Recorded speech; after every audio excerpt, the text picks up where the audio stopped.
2 সূরা বাকারা রুকু 40 আয়াত 286 মাদানী। দয়াময় মেহেরবান আল্লাহর নামে। আলিফ লাম মিম। এ সেই কিতাব যাতে কোনো সন্দেহ নেই। এ কিতাব আল্লাহ সচেতনদের পথপ্রদর্শক।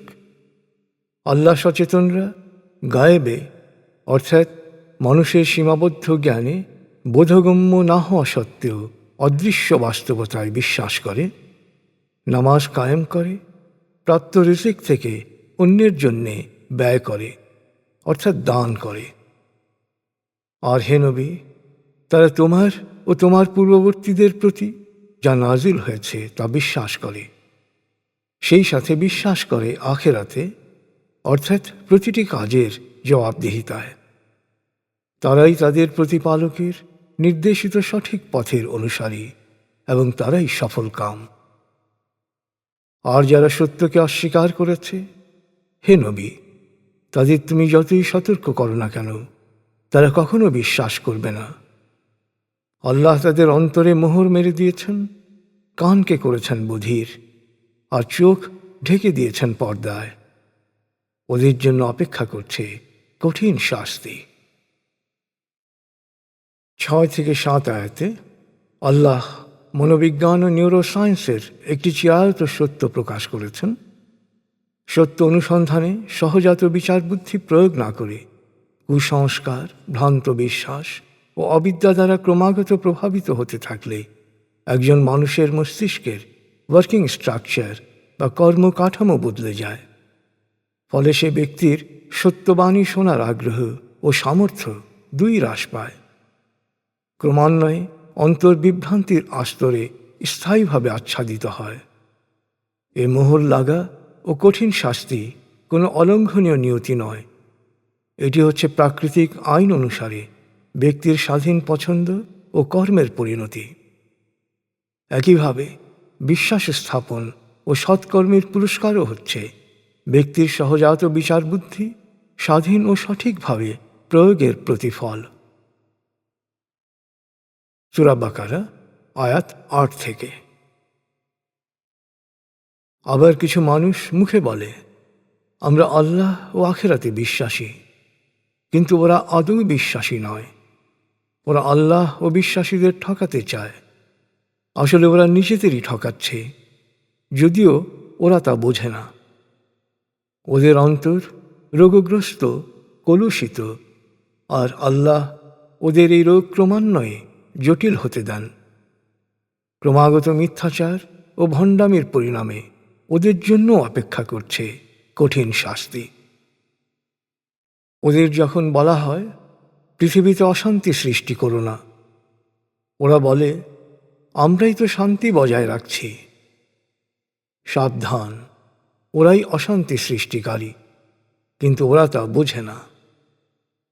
যখন ওদের বলা হয় সত্যিকার বিশ্বাসীদের মতো তোমরাও বিশ্বাসী হও, তখন ওরা বলে আমরা কি নির্বোধদের মতো বিশ্বাস স্থাপন করব? সাবধান, আসলে ওরাই নির্বোধ, কিন্তু ওরা তা বোঝে না। বিশ্বাসীদের কাছে এলে এই বিভ্রান্তরা বলে আমরা তো তোমাদের মতোই বিশ্বাসী। আবার যখন দুরাচারীদের কাছে যায় তখন বলে আসলে আমরা তো তোমাদের সাথেই রয়েছি। বিশ্বাসীদের সাথে আমরা তো শুধু তামাশা করি। আল্লাহ ওদের তামাশার প্রতিফল দেবেন। তিনি কিছু সময়ের জন্য ছাড় দিয়ে রেখেছেন, যাতে ওরা ওদের অহমিকা, অবাধ্যতা ও বিভ্রান্তির মধ্যে ঘুরপাক খেতে পারে।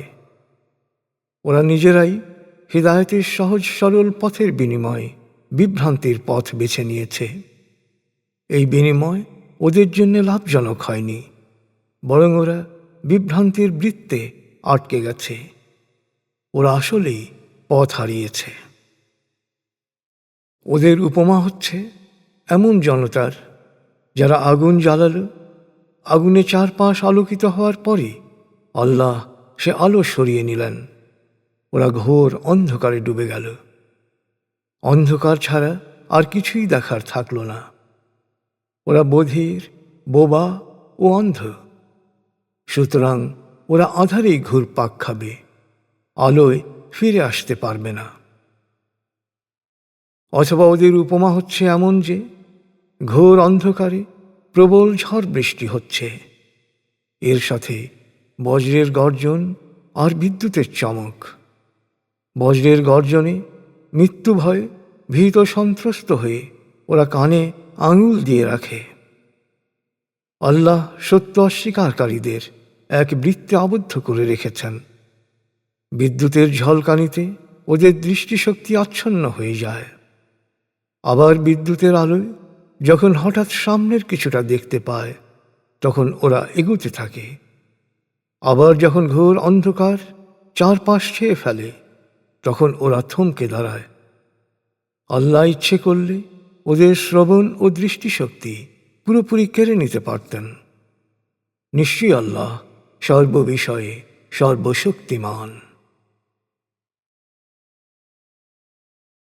হে মানুষ, তোমরা তোমাদের প্রতিপালকের ইবাদত করো, যিনি তোমাদের এবং তোমাদের পূর্বসূরীদের সৃষ্টি করেছেন। তাহলেই তোমরা নিজেকে রক্ষা করতে পারবে। আল্লাহ জমিনকে তোমাদের জন্য বিছানার মতো বিছিয়ে দিয়েছেন, আর আকাশকে করেছেন চাঁদোয়া।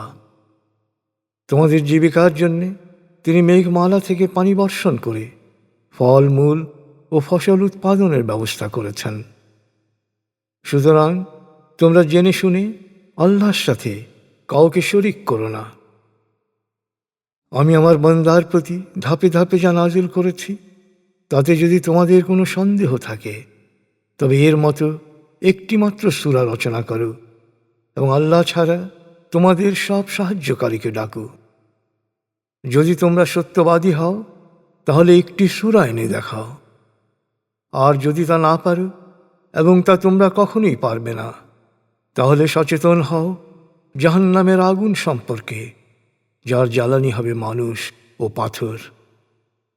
সত্য অস্বীকারীদের জন্য তা প্রস্তুত রাখা হয়েছে। আর হে নবী, যারা বিশ্বাসী ও সৎকর্মশীল, তাদের সুসংবাদ দাও জান্নাতের, যার পাদদেশে থাকবে প্রবহমান ঝর্ণাধারা। সেখানে যখন তাদের ফল ফলাদি খেতে দেয়া হবে, তখন তারা আনন্দে বলবে, হ্যাঁ, দুনিয়ায় আমরা এ ধরনের ফলই খেতাম।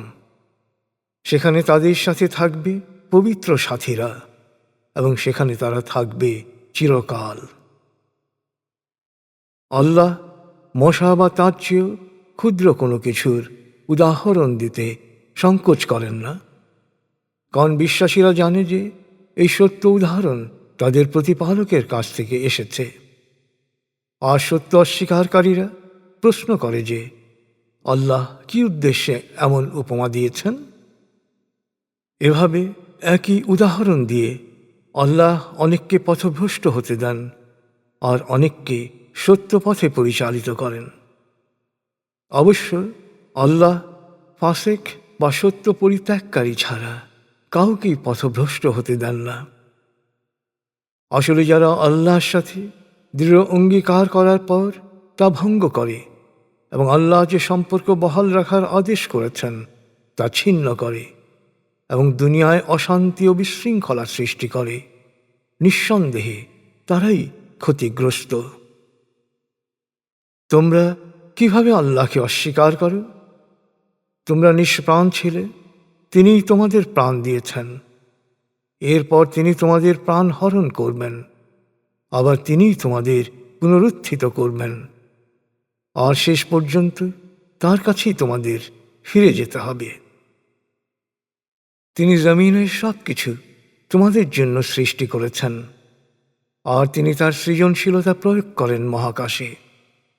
তিনি মহাকাশকে বিন্যস্ত করেন 7 স্তরে। বস্তুত শুধু তিনি সব বিষয়ে সব কিছু জানেন। স্মরণ করো, যখন তোমার প্রতিপালক ফেরেশতাদের বললেন, আমি পৃথিবীতে প্রতিনিধি সৃষ্টি করতে যাচ্ছি। তখন তারা বলল, আপনি কি সেখানে এমন কাউকে সৃষ্টি করবেন যারা সেখানে বিশৃঙ্খলা সৃষ্টি ও খুন খারাপি করবে? আমরা তো সর্বদাই আপনার সপ্রশংস পবিত্রতা ও মহিমা ঘোষণায় নিমগ্ন। আল্লাহ জবাবে বললেন, আমি যা জানি তোমরা তা জানো না। আর তিনি আদমকে সব কিছুর নাম শিক্ষা দিলেন, অর্থাৎ সকল বিষয়ের জ্ঞান দান করলেন।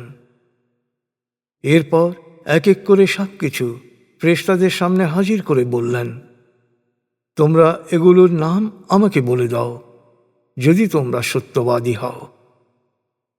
তারা বলল, আপনি মহাপবিত্র, আপনি আমাদের যা শিখিয়েছেন তার বাইরে আমরা কিছুই জানি না।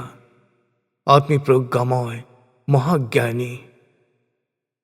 তিনি বললেন, হে আদম, তাদেরকে এগুলোর নাম বলে দাও। তখন আদম সব কিছুর নাম বলে দিল।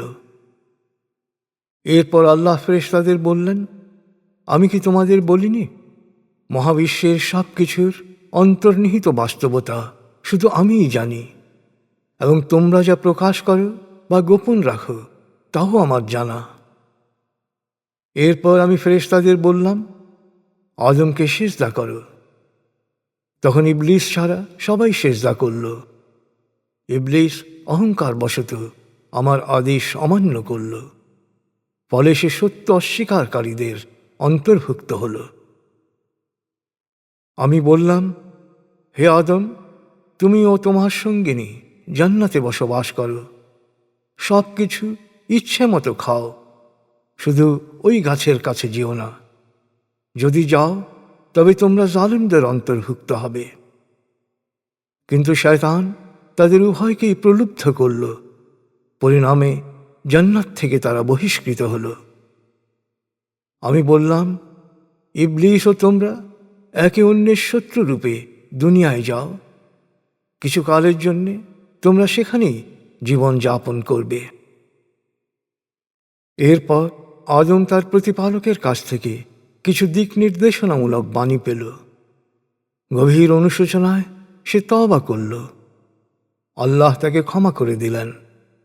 নিশ্চয়ই আল্লাহ অতীব ক্ষমাশীল, পরম দয়ালু। যদিও আমি বলেছিলাম, তোমরা সবাই এখান থেকে দুনিয়ায় যাও, তারপর তোমাদের মঙ্গলের জন্যে আমি অবশ্যই সত্য পথের দিক নির্দেশনা প্রেরণ করব। তখন যারা এই দিক নির্দেশনা অর্থাৎ নৈতিক বিধিবিধান অনুসরণ করবে তাদের কোনো ভয় বা দুঃখ থাকবে না। আর যারা এই সত্য পথের নৈতিক বিধিবিধানকে প্রত্যাখ্যান করবে তারাই জাহান্নামের আগুনে পুড়বে, সেখানেই থাকবে তারা চিরকাল।